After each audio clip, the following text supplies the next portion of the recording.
شاید مجھے نکال کے پچھتا رہے ہوں آپ، محفل میں اس خیال سے پھر آ گیا ہوں میں۔ خوش آمدید، میں ہوں آپ کا ہوسٹ ڈی ایم نعمان علی اور آپ سن رہے ہیں میرا پروگرام میٹ ود جنس۔ آج کے اس ایپیسوڈ میں جو واقعہ آپ کی سماعتوں تک پہنچانے جا رہا ہوں اس کا تعلق میرے دادا ڈاکٹر محمد عمر خان کی ذات سے منسلک ہے۔ یہ واقعہ میں نے اپنے والد کی زبانی سنا جو آپ کو گوش گزار کرنے جا رہا ہوں۔ میرا نام ڈاکٹر محمد عمر خان ہے اور ایک نہایت عجیب و غریب واقعہ ہے جو میری زندگی میں پیش آیا، جو ناقابل فراموش ہے۔ واقعہ اس طرح ہے کہ میرے والد جو کہ فوج میں ایک اچھے عہدے پر فائز تھے، جب وہ چھٹیوں میں گھر آیا کرتے تو میں نے شروع سے دیکھا کہ وہ نماز روزے کے پابند تھے اور بالکل اپنے وقت کو جو ہے وہ ضائع نہیں ہونے دیتے تھے، اور مختلف جو ہے وہ روحانی عملیات جو ہے ان کی ڈھیروں کتابیں کمرے میں موجود تھی جس کا مطالعہ نہایت نغبت سے کیا کرتے، اور اکثر میں نے انہیں کبھی بیکار نہیں دیکھا۔ مختلف چلے وظائف اور روحانی عملیات کے بہت شوقین تھے۔ بائی پروفیشن وہ ایک فوجی آدمی تھے، اور جن دنوں چھٹیوں میں وہ گھر آیا کرتے تھے تو ایک صاحب ان سے ملنے کے لیے ہماری حویلی پر آیا کرتے تھے۔ یہ ان دنوں کی بات ہے جب ہم انڈیا کے شہر مظفر نگر میں رہا کرتے تھے۔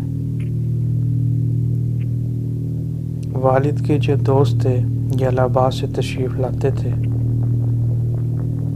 اور والد کی ڈیوٹی زیادہ تر جو ہے وہ الہ آباد میں ہی، اکثر ان کی پوسٹنگ زیادہ تر وہیں پر رہی ہے۔ تو جب دادا الہ آباد سے یہاں مظفر نگر تشریف لاتے اپنے حویلی میں چھٹیوں میں قیام کے لیے، تو اس کے کچھ ہی دن بعد ان کے ایک دوست بھی ان سے ملنے کے لیے حویلی پر ہی آ جایا کرتے تھے۔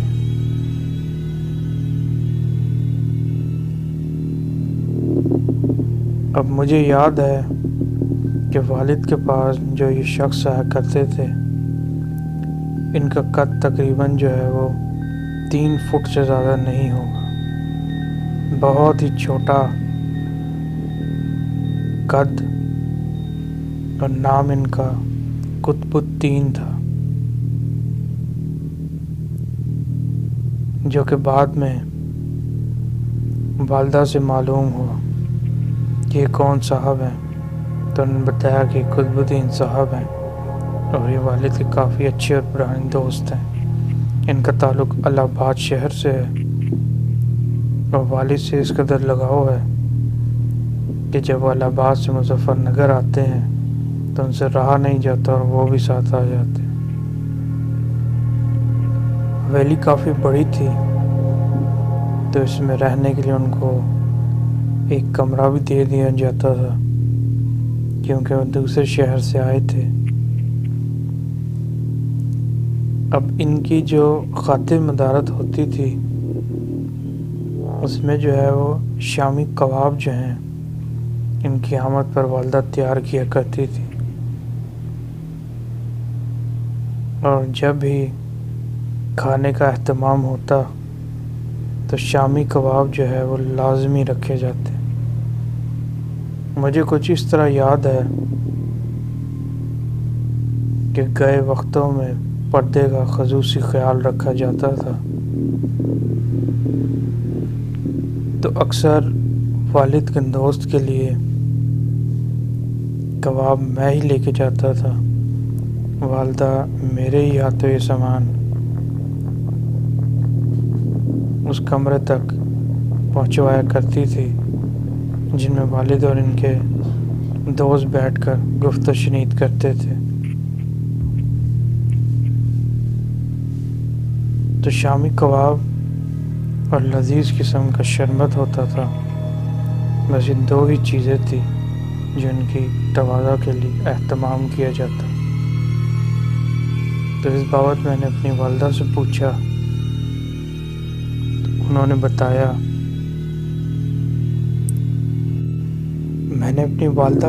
تو انہوں نے بتایا کہ یہ قطب الدین صاحب کی مرغوب غذا ہے، یہ صرف شامی کباب کھانا پسند کرتے ہیں اور اس کے ساتھ جو ہے وہ شربت۔ تو جس وقت وہ والد صاحب سے ملنے کے لیے آیا کرتے تھے، اس وقت ان کی عمر 70 سال کے لگ بھگ ہوگی۔ ان کی پوری پرسنالٹی میں، شخصیت میں جو ایک چیز خاصہ تھی وہ تھی ان کی آنکھیں، جن میں ایک خاص قسم کی چمک تھی جو شاید میں نے اس سے پہلے کسی اور شخص کی آنکھوں میں نہیں دیکھی۔ اس وقت میری عمر تقریباً 8 سے 9 سال رہی ہوگی جب فسادات کی ابتدا ہوئی، اور پھر اسی دوران جو ہے انڈیا اور پاکستان جو ہے ان میں پارٹیشن ہو گیا۔ پارٹیشن کے بعد جس شہر میں پاکستان آنے کے بعد ہم لوگوں نے قیام کیا، وہ راول پنڈی کے ایک محلے ہری پورہ میں ایک مکان لیا۔ اب وقت گزرتا چلا گیا، میں نے ڈاکٹری کی تعلیم حاصل کی اور پریکٹس کے بعد باقاعدہ ایک ہسپتال کو جوائن کر لیا۔ یہ میری عمر 35 سال ہوگی جب میرے والد کا انتقال ہو گیا۔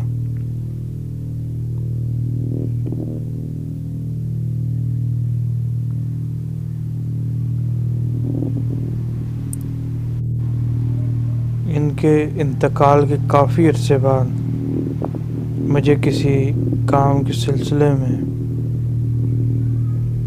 ڈھاکہ جانا پڑا، جو مشرق پاکستان کا کیپٹل بھی ہے۔ اب ڈھاکہ میں جو ہے وہ ایک کنونشن تھا، ایک ڈاکٹروں کی تقریب تھی جسے مجھے شرکت کے لیے لازمی جانا تھا۔ جب ڈھاکہ تشریف لے گیا تو 10 سے 15 دن کا قیام تھا، تو وہاں پر رہنے کے لیے مجھے کافی اچھی رہائش دی گئی ایک مشہور ہوٹل میں۔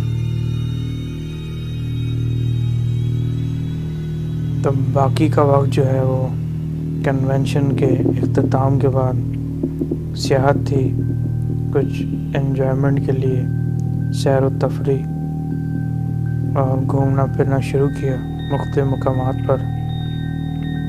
تو ایک بازار سے گزرتے ہوئے مجھے گمان ہوا کہ میرے آگے جانے والا شخص کوئی اور نہیں بلکہ قطب الدین صاحب ہیں، جو میرے بچپن میں والد سے ملنے کے لیے ہماری حویلی مظفر نگر تشریف لایا کرتے تھے۔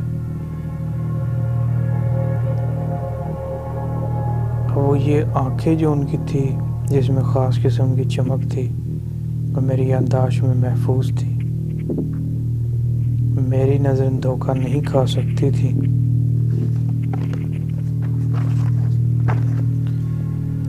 تو میں نے دیکھا کہ قطب الدین صاحب جو ہیں ان کی حیت ویسے کی ویسی ہی ہے جیسے اس دور میں ہوا کرتی تھی جب وہ میرے والد سے ملنے کے لیے آیا کرتے تھے۔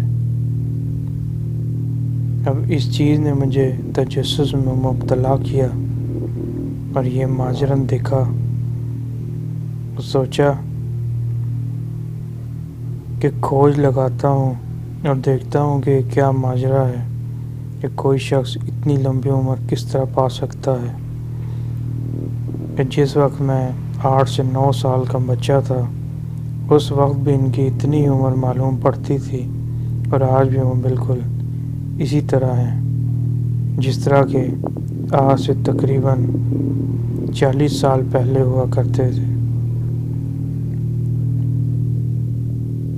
بس یہ خیال دل میں آنا تھا کہ کچھ فاصلہ دے کر ان کا پیچھا شروع کیا تو کافی دور ادھر سے ادھر راستے بدلنے کے بعد ایک ہوٹل پر جا کر وہ رک گئے اور ہوٹل میں داخل ہوئے، تو میں بھی پیچھے پیچھے ان کے ساتھ ہوٹل میں داخل ہو گیا۔ تو ابھی وہ جگہ کی تلاش میں ادھر ادھر نگاہیں دوڑا ہی رہے تھے کہ میں نے ان کو سلام کیا اور کہا کہ مجھے آپ سے کچھ بات چیت کرنی ہے، تو آئیے ایک طرف بیٹھتے ہیں۔ انہوں نے ایک مسکراہٹ سے مجھے دیکھا، سلام کا جواب دیا اور کسی عذر کے بغیر میرے ساتھ ایک طرف بیٹھ گئے۔ تو پوچھا کہ کیا کھانا پسند کریں گے۔ میرا تعلق جو ہے وہ ڈاکٹر کے پروفیشن سے ہے اور میں پاکستان سے تشریف لایا ہوں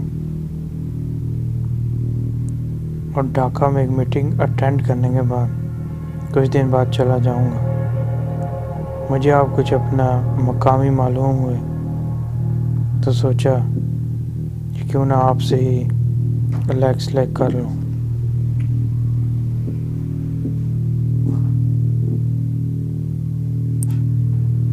تو انہوں نے کہا کہ میاں یوں ہی سمجھ لو کہ ہم بھی اکیلے ہیں اور شاید قدرت نے ہمیں ایک دوسرے سے ملا دیا، تو جب تک تم یہاں ہو یا تو تم مجھے اپنا مہمان بنا لو یا پھر میرے مہمان بن جاؤ۔ تو میں نے کہا کہ ایک کارڈ نکال کے ان کو ہوٹل کا دیا جہاں پر میرا قیام تھا کہ یہاں پر میرا اسٹے ہے، آپ لازمی یہاں پر تشریف لے کر آئیے، مجھے خوشی ہوگی، کیونکہ یہاں مجھے تو کوئی بھی نہیں جانتا۔ ڈاکٹر حضرات کا تو آپ کو پتہ ہی ہے کہ ان کے سینگ کہیں نہیں سماتے اور مصروفیت جو ہے، اور یہاں کے ڈاکٹر تو اپنے پروفیشن میں مصروف ہو گئے ہیں۔ میری ہالیڈیز ہیں اور وقت گزارنے کے لیے کسی کا ساتھ تو بہت ضروری ہے۔ تو اب جب پوچھا کہ کھانے میں کیا چیز کھانا پسند کریں گے، تو انہوں نے اپنے لیے ایک شربت منگوایا اور ساتھ جو ہے وہ شامی کباب کا آرڈر دیا۔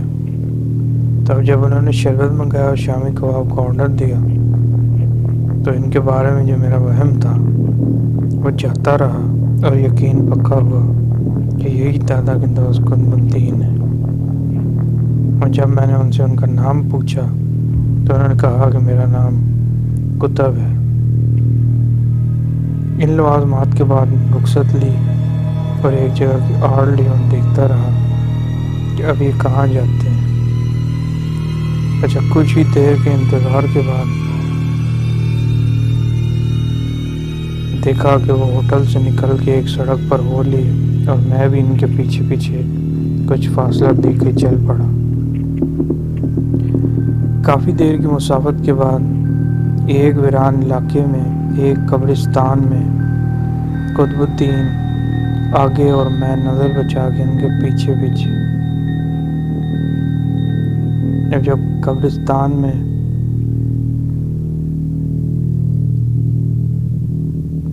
قبروں کے ٹیڑے میرے راستوں سے گزرتے ہوئے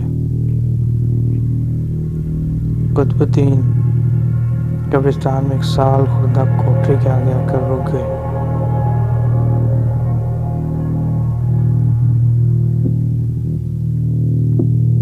یہ 2 کمروں کا ایک کوٹری تھی جس میں قطب الدین صاحب داخل ہوئے تو سال خوردہ کوٹری کو دیکھ کر دل میں خیال کیا کہ قبرستان میں ان کا کیا کام، شاید پیشے سے گورکن ہوں گے۔ تو میں ایک درخت کی آڑ میں چھپ کر بیٹھ گیا اور اب فیصلہ نہ کر پاؤں کہ کیا کرنا ہے اور کیا نہیں، واپس چلوں کہ کچھ دیر اور ٹھہر جاؤں۔ طبیعت میں ایک کھوج تھی، ایک تجسس تھا یہ جان لینے کے لیے کہ کوئی شخص اتنی لمبی عمر کس طرح پا سکتا ہے۔ کہ جب میں بچہ تھا تو ان کی عمر لگ بھگ 70 سال تھی، اب میرے حساب سے ان کی عمر 120 سال تو ہوگی، پر دیکھنے میں تو یہ وہی 70 سالہ شخص ہی معلوم ہوتے ہیں اور آنکھوں کی چمک بتاتی ہے کہ 40-45 سالہ شخص کی طرح چاق و چوبند دکھائی دیتے ہیں۔ ابھی اسی ادھیڑ بن میں تھا اور خیالات جو ہیں ان کا ایک طوفان ذہن میں چل رہا تھا کہ بامشکل 15 سے 20 منٹ گزرے ہوں گے کہ دیکھا کہ کھڑکی سے جو ہے وہ کوئی کودا ہے۔